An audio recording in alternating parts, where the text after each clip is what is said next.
Inside rock and roll, I play quite a lot. If you take what I play and put it into the big band and swing context, I don't play very much at all.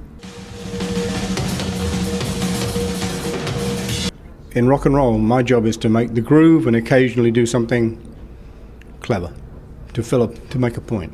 Ladies and gentlemen, on the drums, Mr. Ian Paice.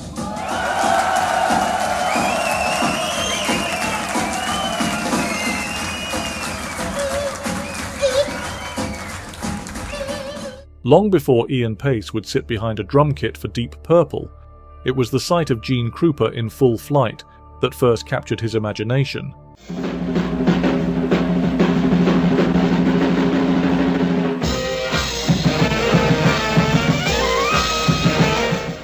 Krupa, with his wild swing and infectious showmanship, transformed the drummer from a background player into a focal point of excitement.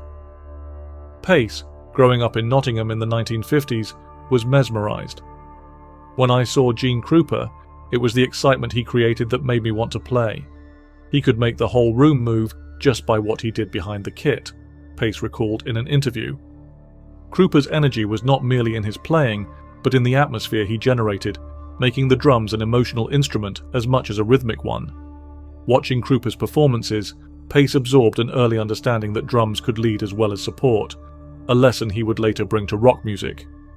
However, the youthful Paice soon realized that pure showmanship, while thrilling, was not enough on its own.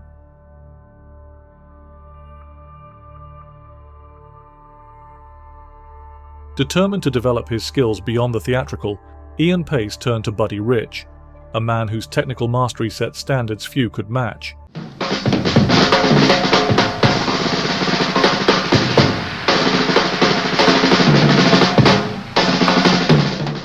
Rich's lightning-fast single-stroke rolls, precision and flair left an indelible mark. Buddy Rich was the absolute master. He could do things with a snare drum that seemed impossible, Paice once said, awe still evident in his voice. Unlike Krupa, whose appeal was rooted in showmanship, Rich combined visual drama with a level of technical brilliance that was almost inhuman. For Paice, emulating Rich meant hours of practice, working to sharpen his own speed, control, and independence. He learned that flair had to be underpinned by immaculate technique if it was to stand the test of time. Yet despite Rich's dazzling skill, Paice knew that rock music demanded more than just jazz finesse.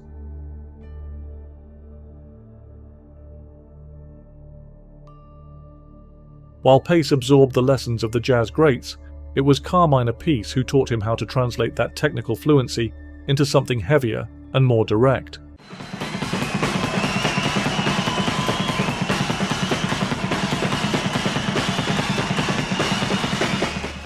Appice, with his groundbreaking work in Vanilla Fudge and Cactus, fused the fluidity of jazz drumming with the raw energy of rock. Paice has often acknowledged, "Carmine was the first rock drummer I saw who took the ideas of jazz guys like Gene and Buddy and made them work in rock music."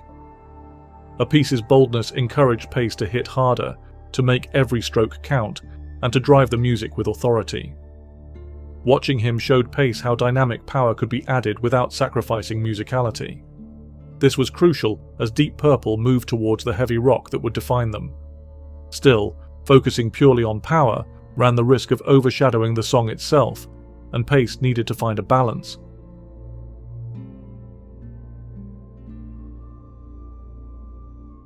For all the ferocity and finesse he admired, Ian Paice held a deep respect for subtlety and musical awareness, and nowhere was this better embodied than in the work of Ringo Starr.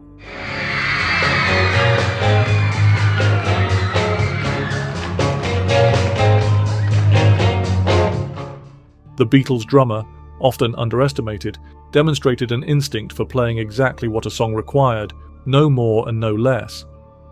Ringo was perfect for the Beatles. He always knew what was needed, and more importantly, what wasn't, Paice stated.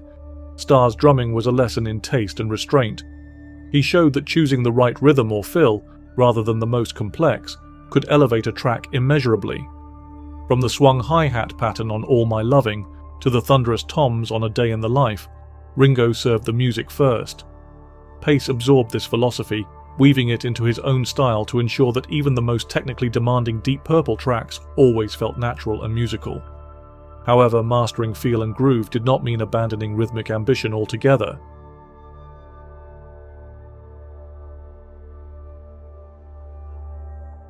To round out his drumming education, Ian Paice turned to Joe Morello, the rhythmic architect behind the Dave Brubeck Quartet.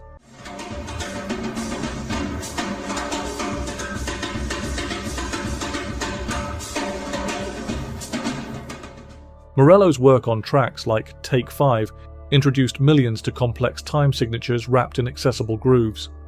Paice admired this ability deeply. Joe Morello showed me that complexity didn't have to sound complicated. He could make 5/4 and 7/8 feel natural, he reflected. Through studying Morello, Paice developed an intuitive sense for odd times and polyrhythms, essential in creating songs like Burn and Child in Time, where unusual rhythmic feels were blended seamlessly into rock frameworks.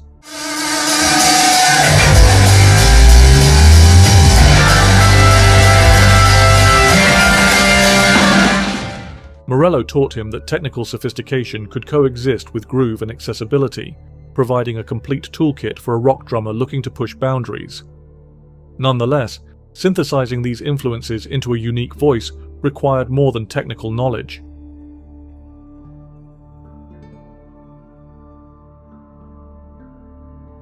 Having internalized the excitement of Gene Krupa, the technical brilliance of Buddy Rich, the power of Carmine Appice, the musicality of Ringo Starr, and the rhythmic creativity of Joe Morello, Ian Paice faced the challenge of crafting his own identity behind the kit. Rather than mimic his heroes, he integrated their lessons into a style that was recognizably his own, a blend of precision, energy, subtlety, and imagination.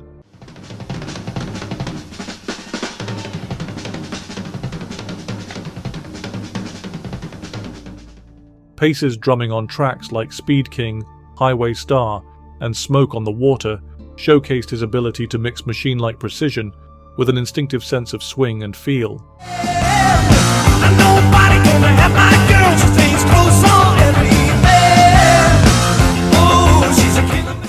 It was this distinctive blend that set him apart, not only within Deep Purple, but in the broader world of rock music.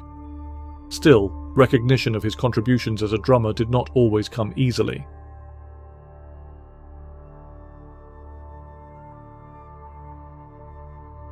In the 1970s, amid a growing field of celebrated rock drummers, Ian Paice often found himself overlooked in favor of flashier contemporaries.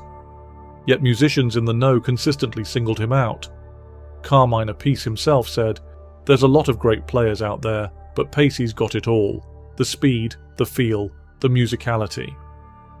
Through tours, sessions, and side projects like Paice Ashton Lord and his collaborations with Whitesnake, Paice quietly built a body of work that showcased his versatility. Whether hammering out relentless rock anthems or delicately shading a ballad, he applied the same lessons learned from his early heroes. However, as Deep Purple's lineup changes and the pressures of touring took their toll, Paice faced a new dilemma.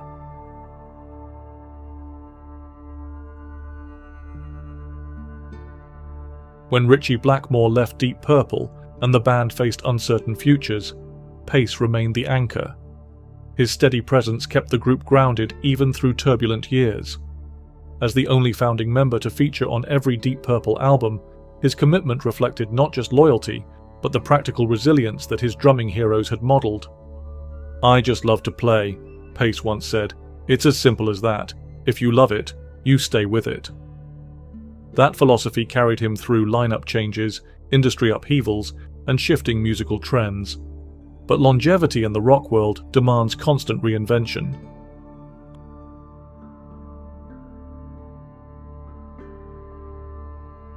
Unlike some contemporaries who struggled to adapt, Ian Paice managed to keep his drumming fresh without abandoning his core style.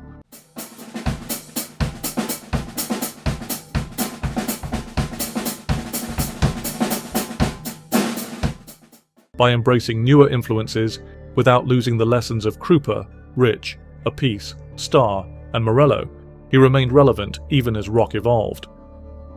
Collaborations with younger musicians and guest appearances on diverse projects kept him engaged and continually learning.